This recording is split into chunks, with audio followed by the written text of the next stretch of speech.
Kalau ada suara tangisan dari dalam lubang gelap, apa kamu berani masuk ke dalam? Di pagi yang berkabut, hutan tampak tenang, sampai tiba-tiba terdengar suara pelan dari sebuah lubang di hutan. Seolah-olah ada yang menangis dari dalam lubang gelap. Kelinci putih yang sedang melompat santai langsung berhenti. Telinganya berdiri, matanya membesar. Suara itu terdengar seperti tangisan. Lubang kecil itu seakan bergetar, membuat dedaunan di sekitarnya ikut goyang.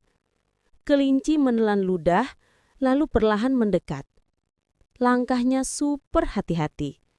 Saat ia mengintip, ada cahaya samar terlihat dari dalam. Ia mundur sedikit, takut itu makhluk yang berbahaya. Tiba-tiba sesuatu bergerak cepat. Kelinci terlonjak sampai hampir jatuh. Dari dalam lubang muncul kucing oranye, matanya berkaca-kaca. Ternyata dia tersesat di dalam lubang saat mengejar kupu-kupu. Dan sudah lama minta tolong, tapi nggak ada yang dengar.